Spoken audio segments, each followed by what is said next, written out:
Office එකේදී විතරක් නෙවෙයි මම දැන් ගෙදරදිත් IDD කෝල්ස් ගන්නේ SLT ෆෝන් එකේ. ඔබේ නිවසේ SLT දුරකථනය දැන් IDD පහසුකම සහිතයි. Good evening. Tonight, requesting permission. President Secretary seeks Attorney General's advice to release the full bond report. Bridging the gap. Prime Minister reveals mega allocations towards rapid rural development. Mixed performances. Export earnings show a rise of over 6%, recording the historical highest monthly value. Trade deficit, however, widened by $43 million. At Hyde Park, former Maldivian president vows to make a comeback. And in international headlines, price of corruption. Spanish Prime Minister Mariano Rajoy forced out of office.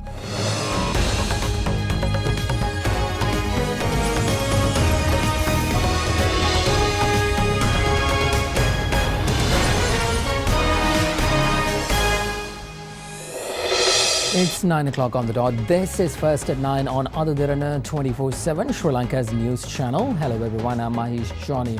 The bail application filed by Perpetual Treasuries Arjun Aloysius and Kasun Palisena was taken up in court today. We'll have a full report later on in the show. But first, here's a look at local stories.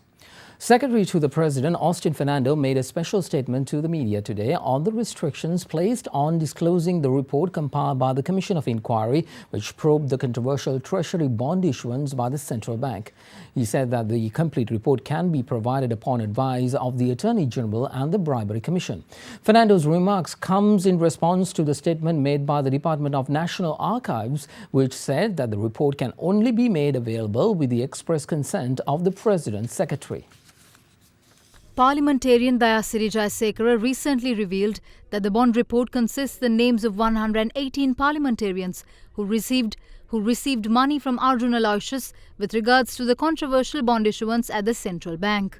Accordingly, to obtain copies of the document C-350 containing information on members of parliament mentioned in the report compiled by the Commission of Inquiry which probed the scam, Executive Director of Campaign for Free and Fair Election Kirti Tennakon arrived at the Department of National Archives yesterday under the advice of the Speaker and the Secretary to the President. What the archives officials are saying is that it will take 30 long years to get a copy out. Continuously the President and the Presidential Secretariat has mentioned that they are open and they don't want to hide any part of the report. But it is very unfortunate that the very important parts of the report, 850 plus pages has gone missing. The most important, most crucial data has now been kept under this dark building. It has no use if the people like us or the media cannot access to it. This country should know who are the people who benefited out of this treasury bond issue. We know that more than 118 people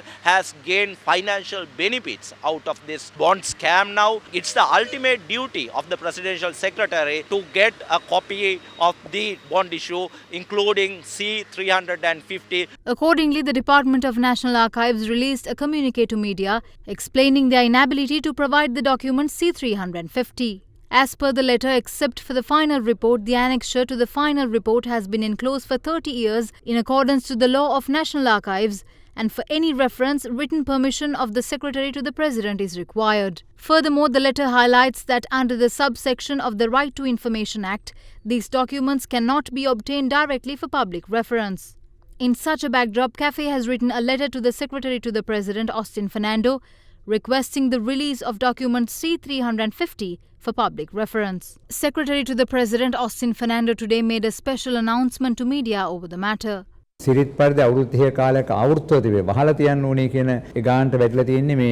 annexures are asked to be enclosed, but this report is open to anyone.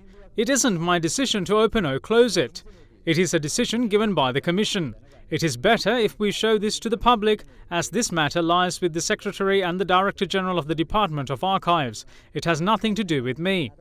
I am not aware as to whether this report consists of 118 names.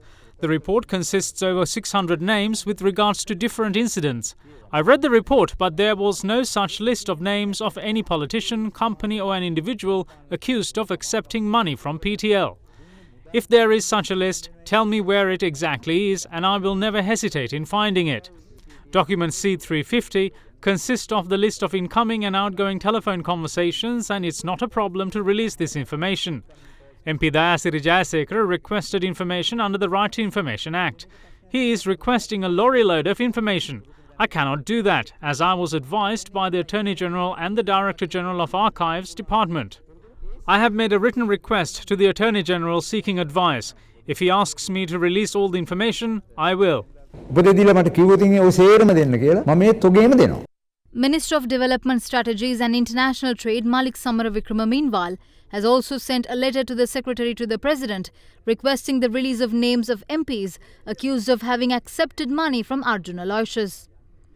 Several politicians went on to elaborate their thoughts on the topic today.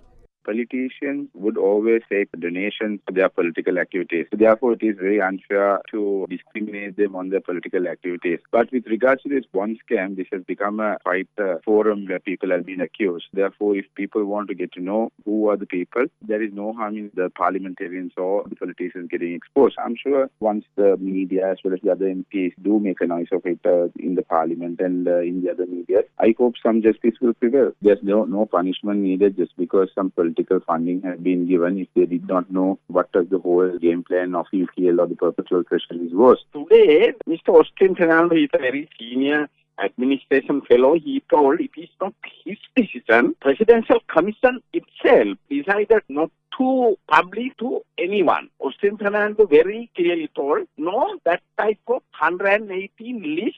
Exactly, I can't say what is the reason of this. But anyway, if there is that type of list, then someone can go and ask the Supreme Court to release the letter for the public knowledge. The people who took money from Arjun Aloysius is now being revealed. If the Secretary to the President does not request the information from the Department of National Archives, the other 117 names will be revealed in 30 years.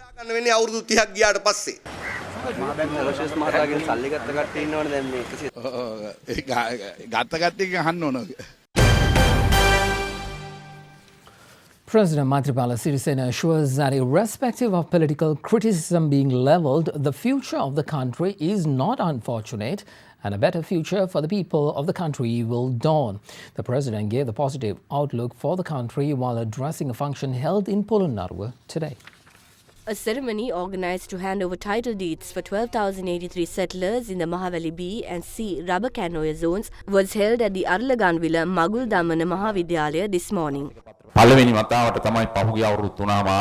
For the first time in history, we don't have enemies on the global platform owing to measures taken by my government and I during the last 3.5 years. I have strengthened the international cooperation which is crucial for the future of the country and for future generations. No one can feel it in their wallets and no one will discuss it because they don't know how to. Don't forget that there is a number of invisible things that affect the future of the country. Irrespective of political criticism and ridiculous politics depicted in news, we have taken measures to develop the country and we will continue to do so. Therefore, the future of this country is not unfortunate at all. Tomorrow will be virtuous and bright. Therefore, I believe that all the people in Sri Lanka are lucky. Prime Minister Ranil Wickremesinghe promises rapid development in the country within the next 18 months, especially at rural level. The Premier made the pledge while addressing a function held at Temple Trees this morning. A ceremony was organised to present appointment letters to 1,650 new Grama Seva officers this morning under the patronage of Prime Minister Ranil Wickremesinghe at Temple Trees. After developing the country for 2 years, we're going to extend rapid development to rural level as well within the next 18 months. A basic responsibility of that task is vested on new and divisional secretaries. We will also ensure law and order. Hearing criminal cases, looking for criminals as well as the number of criminal cases have increased now. Developing a country is not an easy task. We have allocated 80 billion rupees for the rural development of the country. People voted for us for that very development. In the meantime, Minister Harin Fernando was appointed as the head of communications unit of the United National Party and its spokesperson today. We have appointed Harin Fernando. It's because of his dedication that we were able to put forward a common candidate, appoint a president, and establish a government following the general election.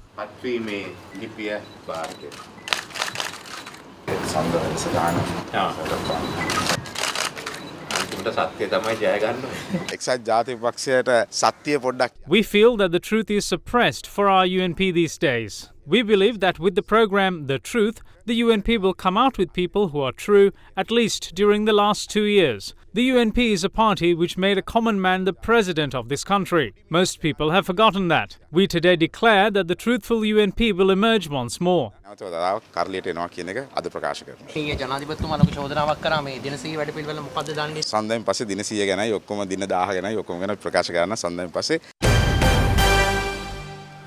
The joint opposition today released a statement rejecting allegations made against former President Mahinda Rajapaksa in a speech delivered by President Maithri Sirisena. Addressing the memorial of late Venerable Maduluabe Sobithuthera on Wednesday, the President raised various matters which included the head of state questioning the former President Mahinda Rajapaksa being given a helicopter to travel to Tangor following his defeat in the last presidential election. The statement issued by the joint opposition came under the signature of parliamentarian Dalasalha Peruma today. Releasing a statement today, the joint opposition states that the speech delivered by President Maithripala Sirisena at the memorial of late Venerable Maduluabe Sobithuthera depicted the disunity of the unity government. It added that the speech was conducted in a manner which targeted the former president and the allegations levelled are baseless. The letter added that the President's interpretation, citing paragraph 31, a subparagraph A of the election and the term of office of the President, where he mentioned the use of a helicopter belonging to the Air Force by the former President for personal use, is a fabrication. Furthermore, the letter added that former President's use of a large fleet of security vehicles is also false. It added that the outcome of investigations relating to Wasim Tajuddin's murder, which has been in process for the past 3 years, has not yielded the desired outcome of the government. That the government is in fear of false evidence which has been let out to the people will eventually be dismissed. A discourse should take place in the manner in which the President erected fences against corruption and fraud and the displeasure it caused in doing so. But this is not what is talked about. There is some truth to what the President is saying, and I personally agree with him. Without implementing the 100-day program, as soon as he was appointed on January 8th, and the decision to not dissolve the Parliament that night itself, would have allowed the UNP the opportunity to obtain 135 seats in Parliament. Then this would have been a UNP-led government, and he would have also lost the chairmanship of his party. The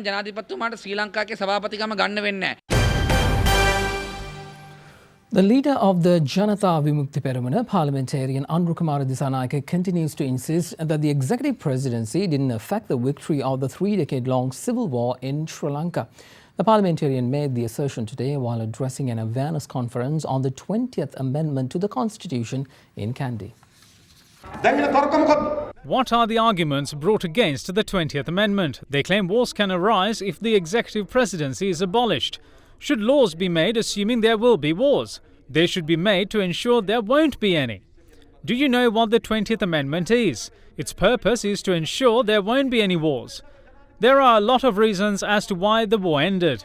The backwardness of the enemy, their internal conflicts, the stance of India and America on the war, hopes of the people to end the war somehow, the new leadership of the forces and the aspiration of Mahinda Rajapaksa to end the war came together in the war coming to an end.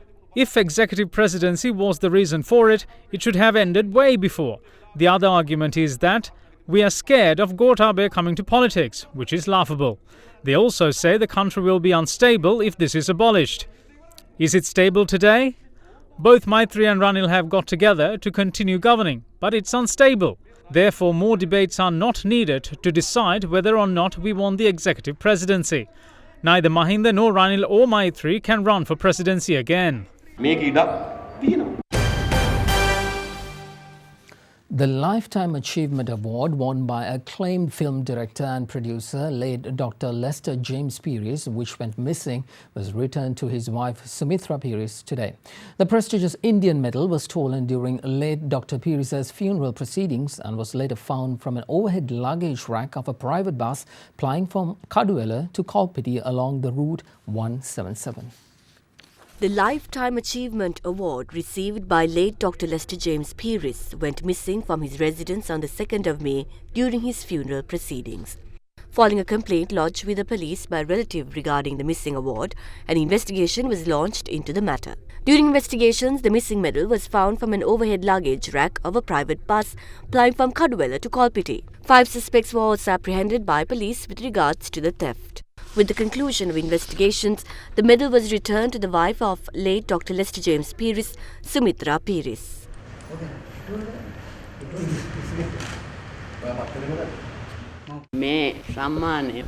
This award is so important to me as this was given for his lifelong service for the Sinhala cinema. I thank the police for showing courage in finding this medal and also the minister as well as the media for their support. Lester would look upon this from somewhere.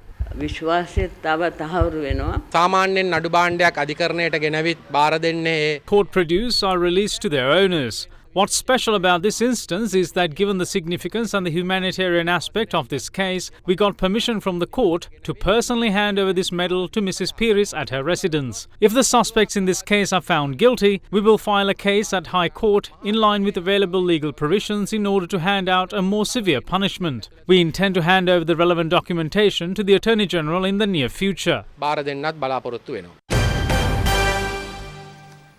Well, the bail applications of owner of Perpetual Treasuries Limited, Arjun Aloysius, and its Chief Executive Officer, Kasun Palisena, were taken up at the Court of Appeal today.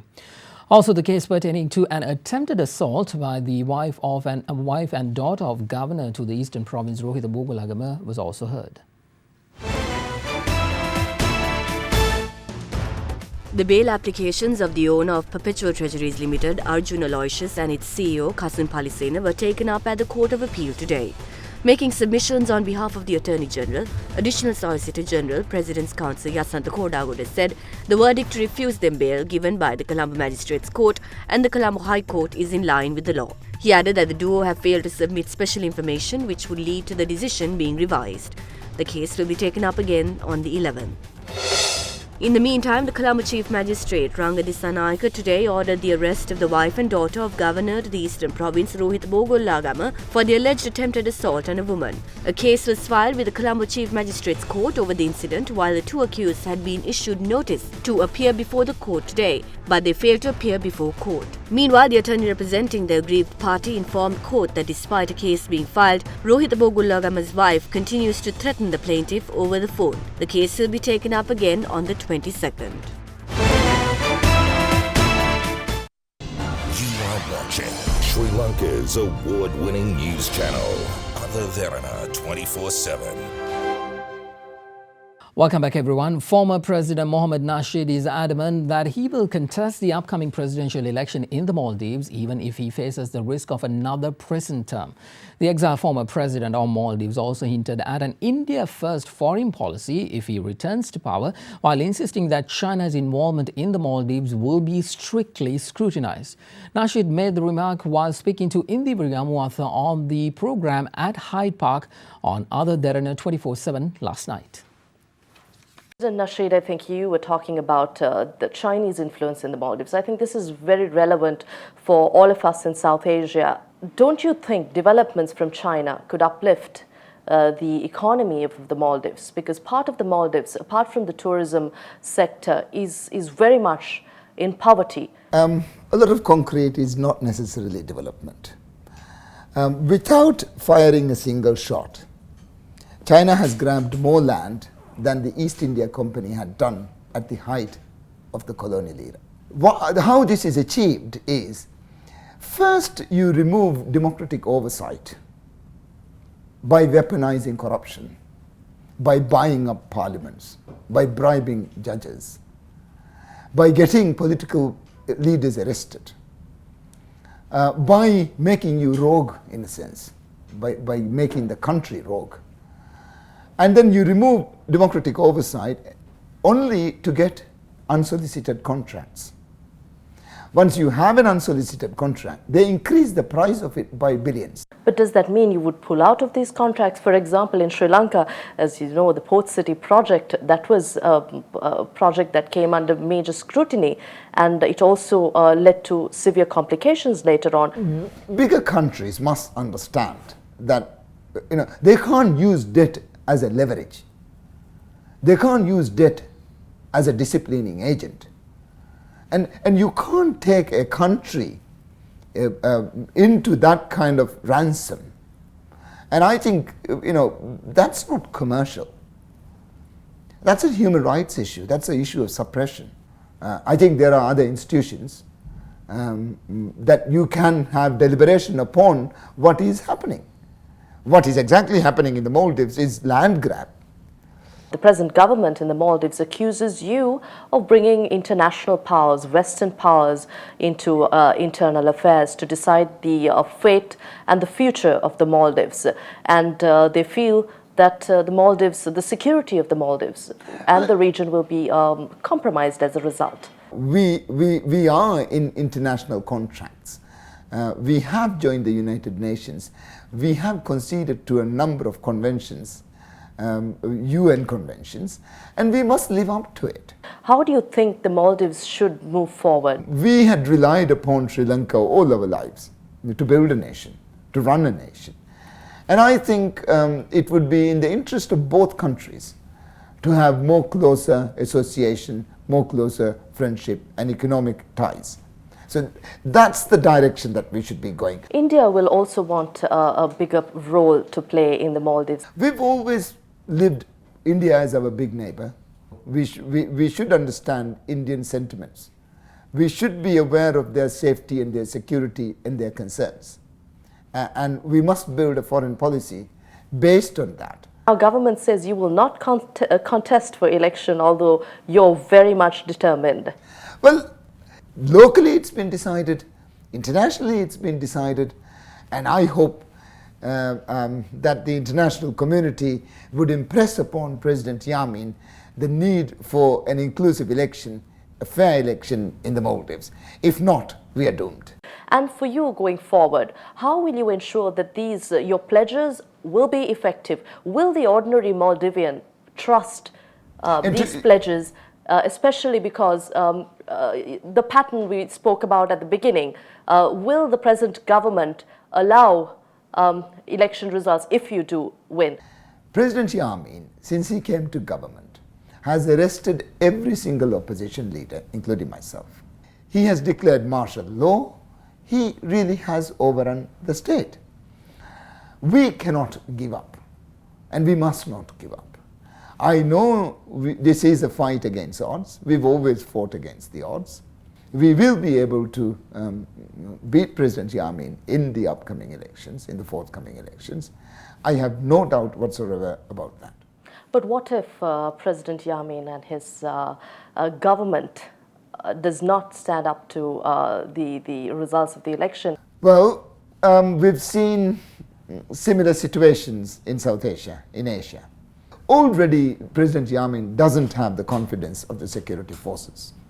He is protected by a deep state within the state of the Maldives, a radicalist Islamic state. Very often, a lot of the top brass, as well as rank and file, are in conversation with us. And I can't see them taking his side and overrunning an election. I don't think that would happen. But he's in power. Well, we all are, at one point or another, someone is in power and then suddenly you lose power. Well, that is the newest program by us called At Hyde Park, hosted by Indi Variamwantha. Now, for the repeat telecast of this week's discussion with the exiled former president of Maldives, Mohamed Nasheed, make sure you tune on to Other Derana 24/7 tomorrow at 7 p.m.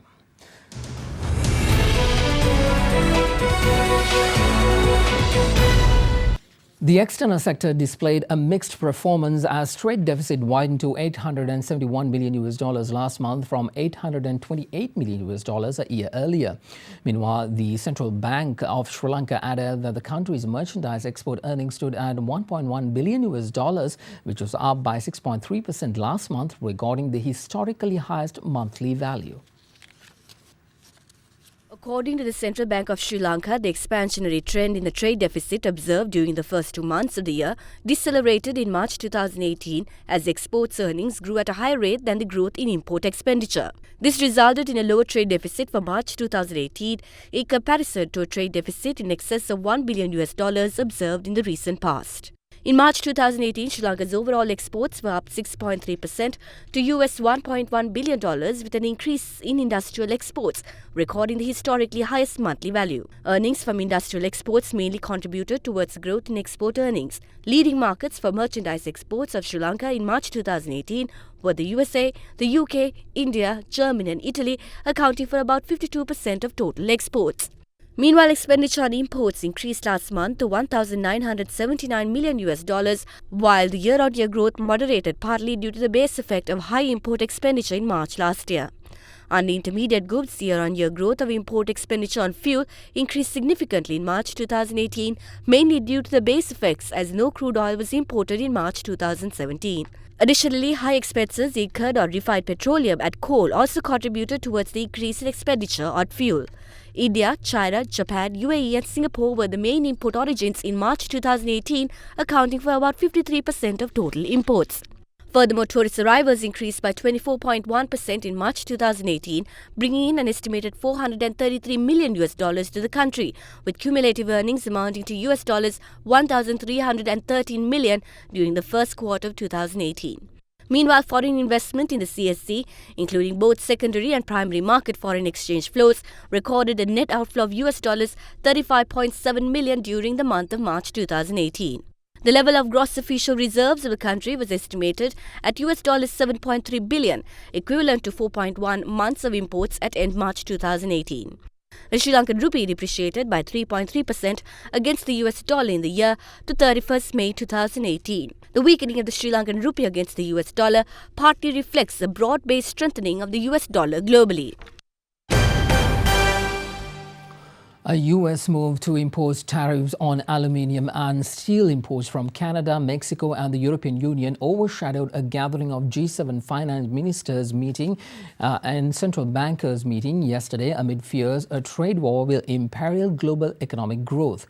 Canadian Foreign Minister Chrystia Freeland said yesterday that Canada will impose retaliatory tariffs on $16.6 billion worth of U.S. exports and challenge U.S. steel and aluminium tariffs under the North American Free Trade Agreement and the World Trade Organization.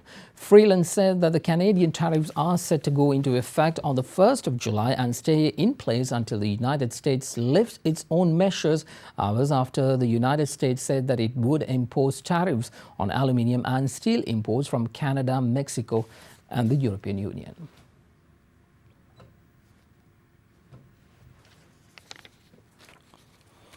Let's take you to the stock market now. The all-share price index ended 0.04% firmer at 6,401.03, its first gain in 5 sessions. The market turnover was 839.7 million rupees, less than this year's daily average of 996.4 million rupees. Foreign investors brought net 234.6 million rupees worth of equities today, but the market has seen a year-to-date net foreign outflow of 1.14 billion rupees worth of shares.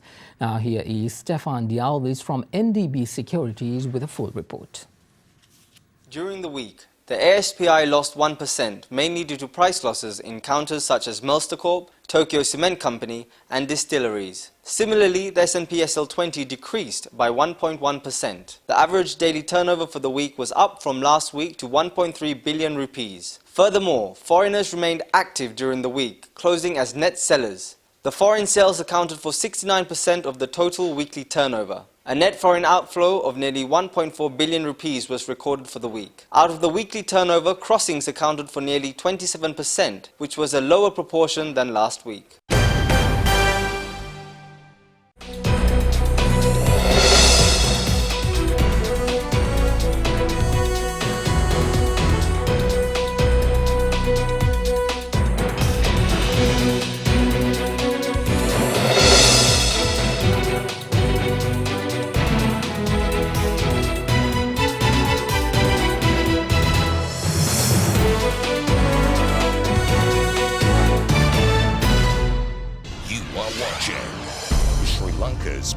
on-air news channel. Other Derana 24/7.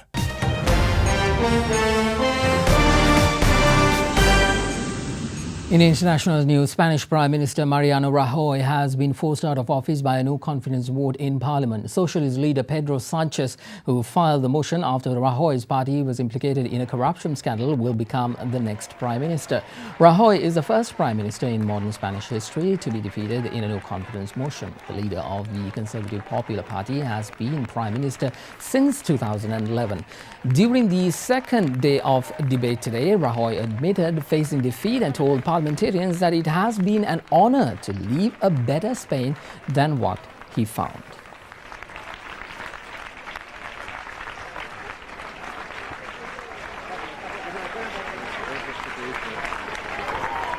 And in sports, Rafael Nadal cruised through to the third round of the French Open yesterday, reminding people why he is the tournament favourite. In the women's draw, third seed Garbiñe Muguruza also had an uneventful second round encounter on the red clay of Roland Garros. Rafael Nadal asserted his dominance over second-round opponent Guido Pea of Argentina at the French Open yesterday, cruising through 6-2, 6-1, 6-1. He will face a familiar foe in the third round, the 27th-seeded Frenchman Richard Gasquet. Meanwhile, in the women's draw, Garbiñe Muguruza cruised past French wildcard player Fiona Ferro 6-4, 6-3, booking her place in the French Open third round. She will face the winner of the match between 2010 French Open runner-up Samantha Stosur of Australia and the 30th seed Anastasia Pavlyuchenkova of Russia next. And it's Friday today, and it's time for the good story of the week. This week, we bring you the story of Kyle Mernard. Despite being born with a rare condition known as congenital amputation that has left him with arms that end at the elbow and legs that ends near his knees, he learned early on, with the support of his family, with live life independently and without prosthetics. When he was young, Kyle Mernard's dream was to become a professional athlete. Now he climbs some of the tallest mountains in the world. He is also a motivational speaker, best-selling author, entrepreneur, and many more. He sets a good example that you can defeat your fate to achieve the highest in life.